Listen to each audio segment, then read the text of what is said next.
Today I actually wanted to do a quick breakdown of something that's actually super important, and typically beginners and returning players, there's been a crazy amount of questions I've been getting lately, and I feel like a lot of these can be resolved with just the guidebook in general. So let's go ahead and let's break down what's in the guidebook and how to actually use it. So first off, we've got the growth section, which I'm going to go ahead and just break this down. Pretty much this is every map that is visibly a teleport into the game.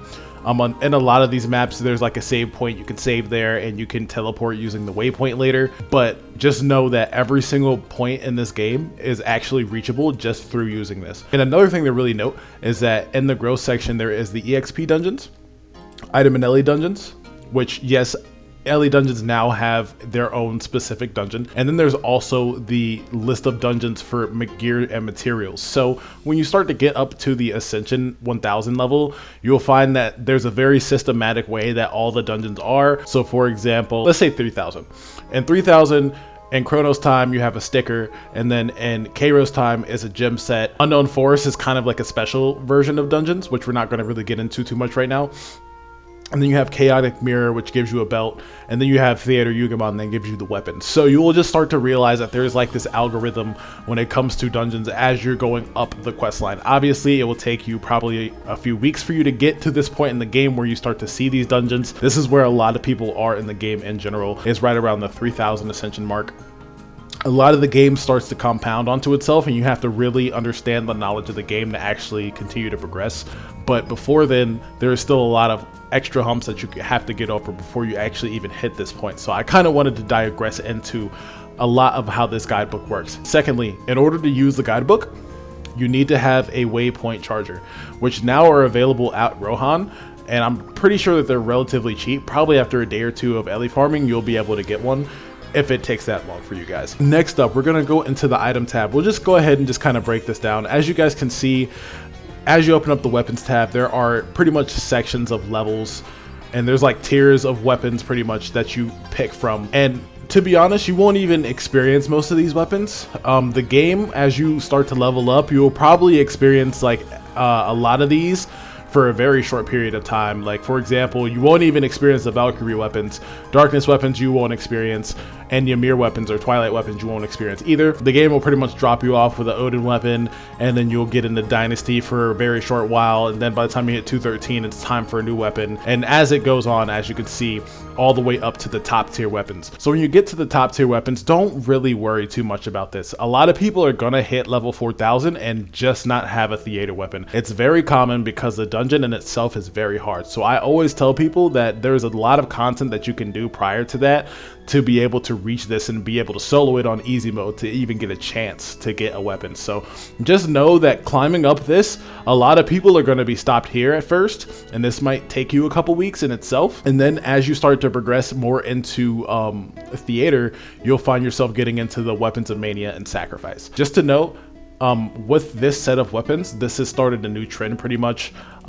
There's going to be two different types of weapons. One is a blue aura weapon and one's a green aura. Most people will pick green because it gives extra crit rate. With the blue, I can't entirely remember. One gives crit rate. I think the blue gives crit rate as a matter of fact, and then the green one actually gives cooldown reduction. So most people always go cooldown reduction because crit rate becomes a little bit less important, because there's a lot of items in the game that you'll get that'll give you 100% crit rate in general. So a lot of people don't really worry too much with the blue weapons as far as that goes. Next up is the armor. Again, a lot of this you probably will not experience. 170 armor you won't experience, 190 you won't, 200 again.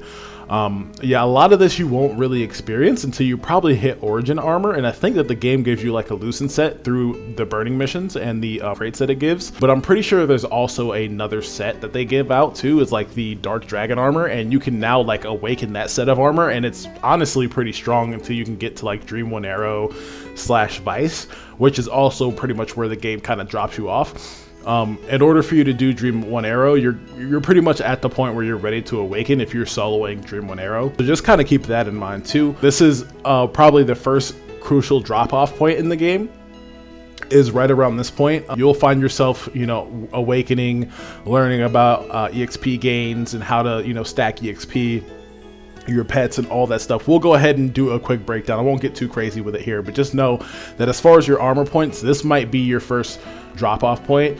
Or some people might have got some funds behind their character already, and they'll probably go into the purgatory set themselves. But Atlas, just know that a lot of people in themselves are still working on this gear and probably only have +0 gear. I know that it goes up to +6, so in itself it takes a very long time to get the materials from these dungeons to actually upgrade your armor. So if you're still in purgatory, don't be too upset. I actually did a whole video on what to do with this armor set and how to enchant it and stuff like that. Probably the link will be down in the description somewhere for those of you guys who are looking for help with that. Next up, we have accessories. Again, most of these accessories are actually kind of irrelevant, but one thing that I do want to mention is that the 190 set, you will need the Hero King cloak. Now, the reason why I say this is because this is one of the very few cloaks in the game where you actually need it for Ellie gain. This is the only cloak that gets Ellie gain in the game right now, so it's actually very important for you to get your hands on one of these ASAP. Hero ring, again, irrelevant. You won't need that too much. I just wanted to point that out for you guys. You won't really be seeing a lot of these 200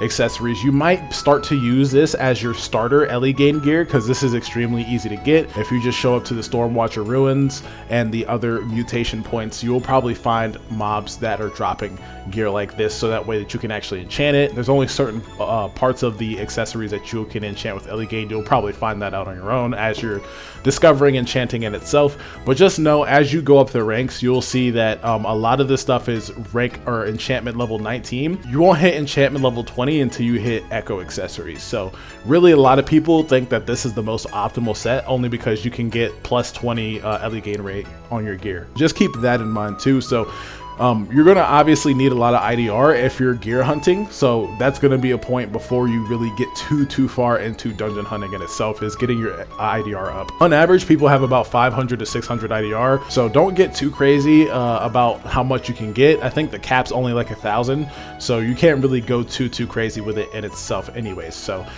just if you have about 500 to 600, typically that's better. A lot of events will drop off more than that too, so just keep that in mind. This is pretty much the new stuff that's out right now. I wouldn't really call this new. It's been out for probably close to a year now. The cathedral accessories are pretty interesting because, again, they are starting off a new trend where half of the items do one thing and then the other half do another. In this case, you have normal amplification as a set bonus for the Lucent Twilight glasses, and then for the Holy Tattoo or the Holy set is a boss damage set. So if you're struggling a little bit more with mobs, you might want to go with normal added damage. If you're struggling with bosses, which most people pick the boss set anyways, it's just overall recommended because bosses take so long in general in this game, and it will cut down your time quite a bit. So definitely, if you're new, I would just overall recommend going bossing set right now. But mobbing set, the normal set, is also just as good in my opinion. It makes your mobs a lot quicker to deal with, and not only that, but while you're in the boss, it'll help you kill the mobs at the boss spawns a lot quicker too. So just kind of keep that in mind. And then next up are the newest set, is the Avarice set, which again does the same thing. This dungeon is obviously the hardest. It's the newest that just came out, so just keep that in mind. A lot of people are still trying to get these sets in general because they enchant similar to Atlas set, which is a whole nother video in itself. I will get there, but just know that this is the new best in slot gear for right now. Next up, we've got unique equipments. This is pretty much where they added in a bunch of slots into the special slot area, and this is kind of like a breakdown of all the slots that are now available. So first off, we've got the charms. Just know that pretty much the game will drop you off probably right around Dean's charm and Michelle's charm, and you're gonna have to pretty much farm yourself a Kairos time charm. This one comes from KT, which is pretty much like a start of the mid-game kind of dungeon. It's a little bit challenging, but for the most part, if you have around 5 to 10 res pots on you, you'll be able to solo easy, no problem. And then the newest, which is the Surtur charm, which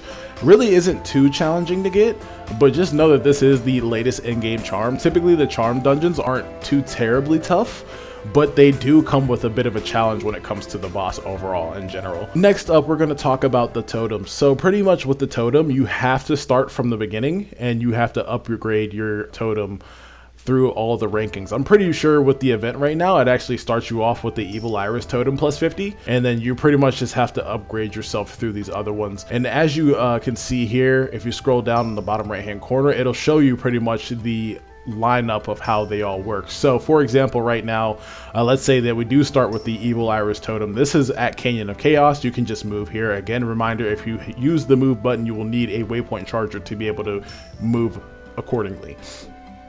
And for that, there will be the materials for you to upgrade this as well. Once I believe this hits level 100, then it will turn into the summonable totem, which again, you can go to Dragon Valley, and as you can see, it lines up accordingly all the way up to Euphony of the Vanished Star. This typically is going to be one of the easier sets of dungeons. They're typically not too hard. The boss is still kind of medium-low difficulty, so it's never really too crazy when it comes to the totem dungeons. Next up, we've got the buff weapon. This is kind of important. The only way that you can get this is from the Mysterious Orb, or the Devil's Mountain. There's going to be some dark giants there that you have to kill, and you have to get a certain amount of materials to be able to upgrade this to +5. But once you upgrade this to +5, it then turns into a relic, which relics you start off at Rosengarten, which is also where you get your 1800 weapons. So this dungeon is super, super, super important. And again, this is literally one of the longest dungeons in the game. So trust me, I know a lot of people will get frustrated at this point because of how long the dungeons is. And a lot of the time people don't have a lot of movement speed, but just trust me,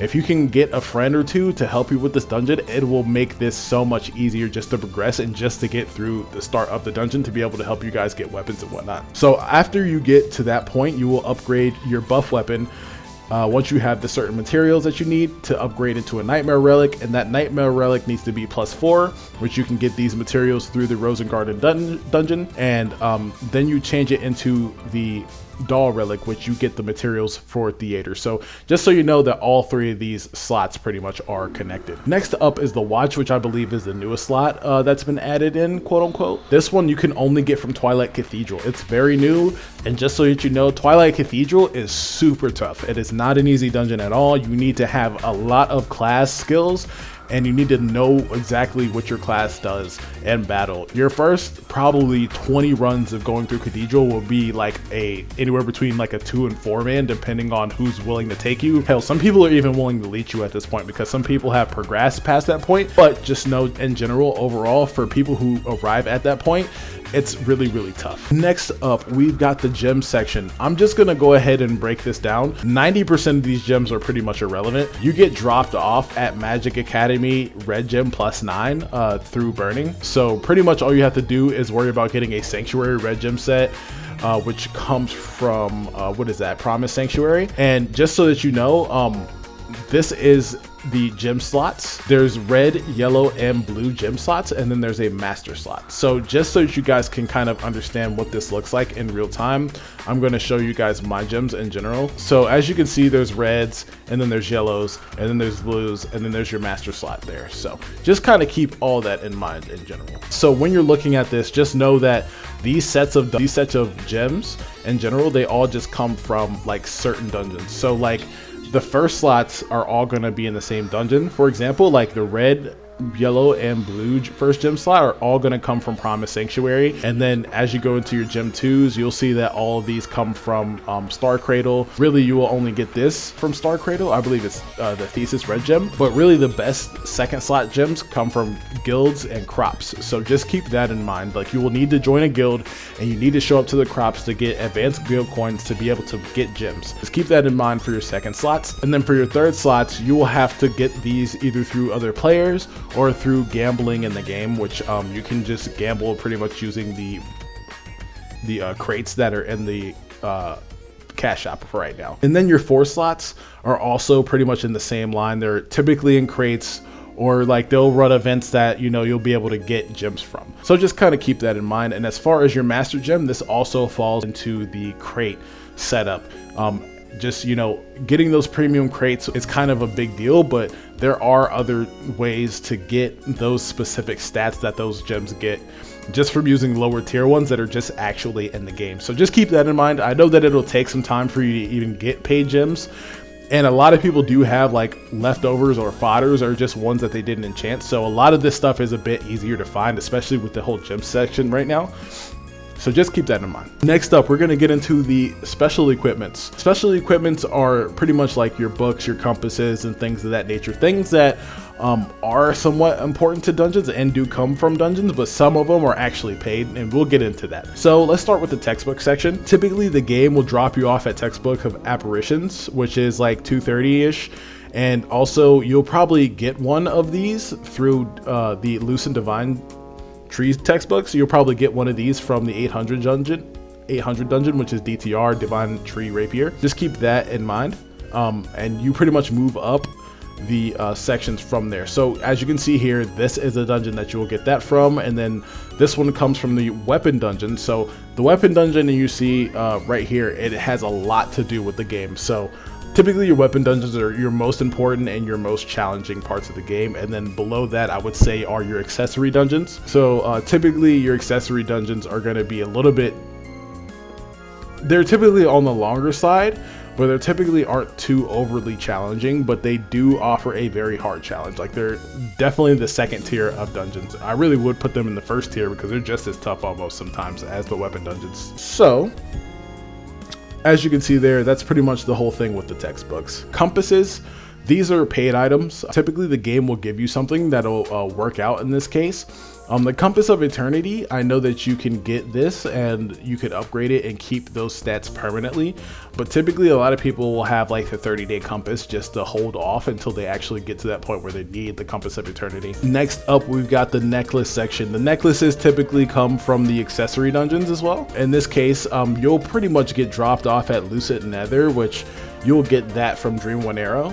And then you will kind of go up the boats too. So as you're going through Echo Accessories here, you'll find yourself actually running into necklaces too. So there's also one here in the weapons dungeon and then in the armor dungeon too. So necklaces kind of drop a little bit more on the random side in dungeons, but just know that in general, like as you're going up the trail, you will find yourself randomly running into necklaces. Next up, we've got the belts. Belts are typically dungeons that are on their own. The game will pretty much start you off at, I believe it is Champion's Belt that the game kind of starts you off. It's like the 500 Ascension one, and then you kind of have to work your way up the totem pole from there. I think that you actually do get a Prince Nox belt, if I'm not mistaken, as you're getting up burning, but outside of that, you know, you'll have to kind of go up there. So Prince Nox is the Fallout shelter. And then from there, you'll go up the ladder. Argos Prison. Honestly, this will probably be that dungeon that'll make you start to feel a little bit more professional in LaTale. If you start to clear Icicle Prison, like, you're on the upside, I think. You'll probably need like 200-300 mil DPS inside of the dungeon, and I think that the HP limit is like 500 to 700k. Like, it's relatively low, but still, like, you're at that point now where you're starting to get pets. You know, you're getting Abio Coax, you know what revives to use, you're starting to learn about your skill build, you're already awakened, so you're probably starting to get into your awakening a little bit more. And you'll probably have like 2 or 3 awakening skills by the time that you solo this dungeon. And that's when you will start to feel like, okay, you know what? I'm starting to get the hold of it. But again, after that, you know, you'll get the Cyala belt from Chaotic Mirror, which is the dungeon right before Theater. As I was saying, there's a big system to this thing. Next up, we have got the brooch section. Typically with the brooch, you get dropped off at Void, which is the 1600, I believe. So you'll get dropped off right around the Void Star brooch. And then you'll start to work on Heart of Reminiscence. This is probably right around where I started making videos, because I started to feel like I was getting into the loop of LaTale. So like, I knew that once I could solo easy horror, as it's called, HOR, not, you know, the other one. As you start to solo easy HOR, pretty much you'll feel like you're starting to get a grip on the game. This is right around the same level as Icicle Prison, so if you're soloing that, you're definitely soloing HOR for right now. And then from there, as you can see, you'll need to do a lot of dungeon runs for this. Plus 30 will definitely take you at least 2 or 3 weeks. Sometimes it might even take you a month, depending on what your IDR is. IDR is super important when you start to get to this point in the game where you're getting brooches and you need to get the upgrade materials for it. And I think right around here is where you will start to. all the way up to the Lefiko Brooch, which is literally the newest dungeon that's out with Moksha. So don't be too scary if you do not get one of these immediately, but it does exist. Just keep that in mind. Sticker.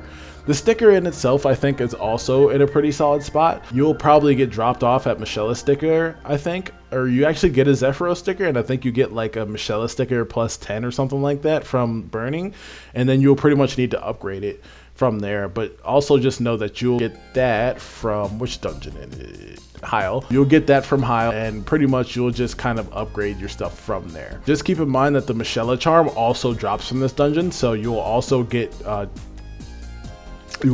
those from this dungeon as well. Excuse me. Next up is the key. The key typically you only get from events. They only come around every once in a blue moon in this game. Typically it's like around the holiday season, they'll give out a key and you can upgrade these keys through items that you'll get from the events. So just keep that in mind. It's nothing that's super serious, but you can see that you can get some pretty major stats from this at the maximum level. Even at the starter level, it's not so important, but a lot of the times in the events, they'll drop you off at the midsection level, so you will actually get a little bit of gains from that. Just kind of keep that in mind in your back of your mind. Next up, we've got the card section, which the only card that's still available is the Goddess card, and you can only get this from the cash shop as it shows you here. And then there's the after image slot, which again, you will only be able to obtain these through flash sales or through the exchange at Asma, which again, you will need to still purchase them from the cash shop or from other players. Next up, you have your badge slots. Again, you don't really need to know too much about these because as you're going through the game, you'll run into a lot of these too. Acro Coffin, you know, is a big deal. I think you actually get dropped off at Oblivion Lake right around here. You'll probably get this, and then this will be the last one that you obtain. I think it actually is +9 when you get it,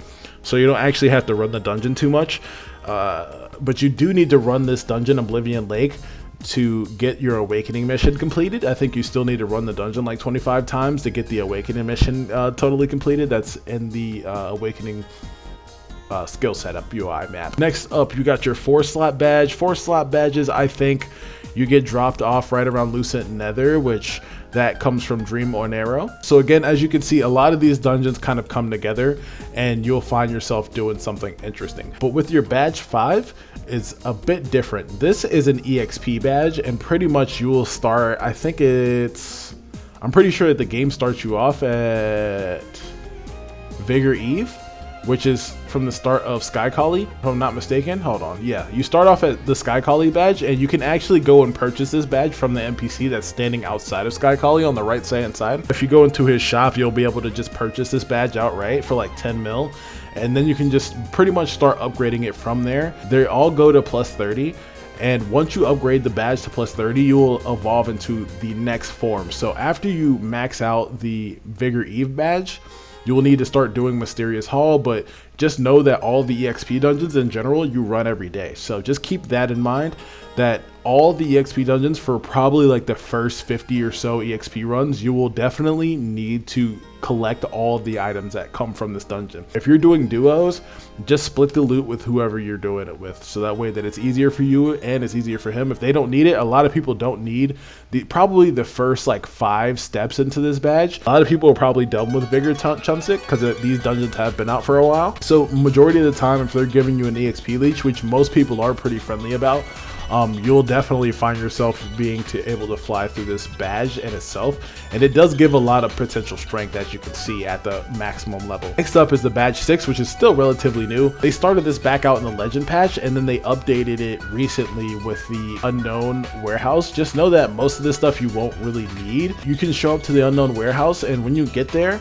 just go to the NPC and travel to the very last level and complete it. I think that probably levels 50 through 55 might be a little bit tough at the start, but just know in general, as you're playing the game through the burning, you'll be able to complete Warehouse 55 by the time that you're like 2000 Ascension. So there's really no rush on the badge. Just know that you'll need to get that and upgrade it and level it up. Be sure to enchant it to its max level. Definitely. You won't need to upgrade it or anything, but just know that at max level, you'll definitely enjoy a lot of strength buffs from this. And the Vigor Mutant Ent badge is probably the toughest badge to get for most people. I know that they recently just nerfed this dungeon, so the main boss at the end doesn't stun you anymore. So you should just be able to, run through it once you have the DPS counter. But know that you'll probably hit like I think you'll probably be about level Ascension 7,000 or so before you can even get to the solo of this. It's a very tough dungeon. Just note that while you're in there, you will probably die. You will probably die a lot. You only get one chance to die, though. Just note that. So if you die inside the dungeon, you cannot go back in.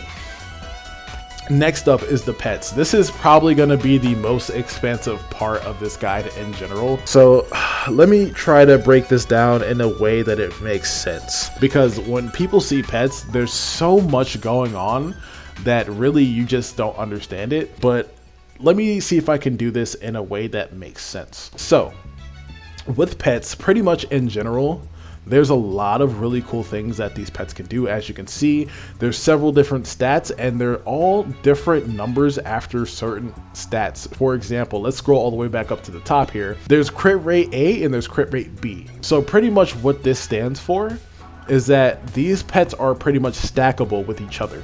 But if you have two of the same pet in this tier, they will not stack and you will ultimately use what pet is the stronger pet. So in this example, we have Great Monastery Periel, which he gives +2 critical rate. But then if you get Timmy, for example, he gives +4 crit rate, and the game will overwrite what Periel is doing and replace it with Great Timmy. So this is why pets are kind of like crucial to get the best pet possible at the earliest time. But a lot of this stuff, you will be a lot better off just getting like middle pets. So for example, with crit rate, it's not super important, but just know that it's one of those things where you are going to eventually need it. So for example, with these two, they're fine. And then not only that, but if you end up pulling the baby emperor penguin, which typically comes from events, they'll typically give this to people who are like new to the game. It'll be like in your gift bundle or something like that. Like it's typically a gift that the game gives you. This pet in itself has an active skill that gives you 100 critical rate for 1 minute. And it's actually very beneficial for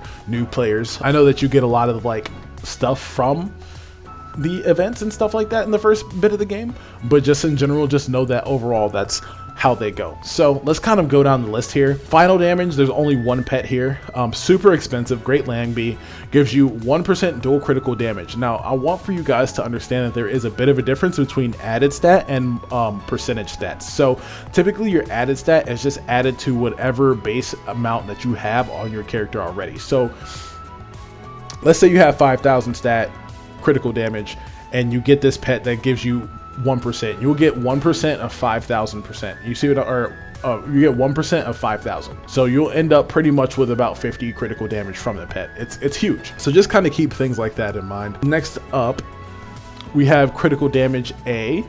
So like, as you can see here, there are 3 different tiers of pets. Just note that every single pet that's in this tier, they all do not stack with each other. So for example, like, there's one that gives 22, there's one that gives 35, there's one that gives 35, one that gives 40, and then there's one that gives 60. So if you have any of these pets and you already go and get, let's say that you have Panda and then all of a sudden you run into Dracon, pretty much the game will use Dracon instead. Just keep that in mind. And as you go into the next ones, these are all different pets, and yes, they do stack. So crit damage A, B, and C, these are all different set pets that stack with each other. And this is where the guide really starts to come in handy. So like with Great Whippy, let's say that I got Husky and then I get Great Husky, right? There's not really much of a difference between these two, but then all of a sudden I get Whippy, right? So Whippy's gonna be the best one. Even though it says +6, just know that it's +60. And then, you know, as you can see here, a lot of these pets that are in this tier, typically the best pet's gonna be on the far right, by the way. Typically pets that are in this tier are the best, and pets that are typically by themselves are also the best. So like I said here, like final maximum damage, there's only one pet that actually gives that, you know what I mean? And it's a premium pet. It's one of those pets you'll definitely be paying anywhere between 15 bill or more to get, and that's a lot of money in this game, so just keep that in mind. Hopefully that was like a decent explanation, but as you can see, the list is expansive as to which pets you get overall, man, and you just kind of have to, you know, take your time with trying to build a lot of these pets. And if you go over where the pets actually exist at, sometimes you will actually learn a little bit about where certain pets come from. Just know that in general, the first pets that I would go after are LE gain pets and EXP gain pets and accuracy pets. In general, these pets are gonna pretty much boost your performance in battle, and not only that, but they'll give you more EXP and LE gain overall. So Just throwing that out there. Next up, we've got the enchantments and upgrades section. There's so much in this guidebook, man. Like, I swear I could sit here and talk about what's in the guidebook for hours and just go through it. But I think that really it's gonna be pretty summed up from this point, because a lot of it will tell you what's going on in this area. So I'm not gonna go too crazy on this area, but just know that the game in itself will give you super detailed things to know about the game, and where to find certain NPCs and stuff like that, and what to do with them, and how they can be important. And not only that, but they show you items and potentially where you could get them depending on what you're looking at. So with this area, I'm not going to go too crazy with it, but just know that you can learn everything from the adventure mode to the relics to the zodiac, item awakenings, memorials, all that stuff that has been added into the game that you may have missed or that you just totally don't know about. This game does a really good job of breaking down every single system in the game to a place where, you know, it makes sense for everybody. And then last but not least is the contents page. Contents page pretty much will just give you general information about the UI and things in the game that you might have missed or just don't simply know too much about. Like, for example, if I didn't know a whole lot about subclasses, I could actually find out a little bit about subclasses and maybe potentially even how to start the whole conversion process. You know what I mean? So just note that a lot of this stuff is actually very beneficial. You know, over time you'll learn a lot about that. A lot of people don't know about quiz. You know, quiz is a thing that you can get pretty much every 30 minutes. It seems to come back around, or every 4 hours. I can't entirely remember when the quiz comes around. I don't do it personally myself too much often, but just know that, you know, things like the quiz are important. You can couple up in this game. There's a lot of fashion that you can get. There's total different like decorations and designs that you can get now. Buddy chat, you can learn all about that here. Chat, storage, how to get more storage, you know what I'm saying? Like, there's so much stuff that you can learn from the guidebook in general. So if you are new or if you are returning, I definitely do recommend coming and checking out the guidebook. Hopefully this was a different kind of video for you guys, a little bit more comprehensive, and a way to kind of like introduce a lot of people into how to get started in LaTale, because the guidebook in this game does a really good job of breaking it down, unlike a lot of other games. I honestly praise the guidebook in this game, because when I first came back, I had absolutely no idea what I was doing, what was new, what changed, and all of that. But here, it does a very good job of showing you exactly what you need to do and how to do it. So thank you guys for watching, and I will see you on the next one. Peace.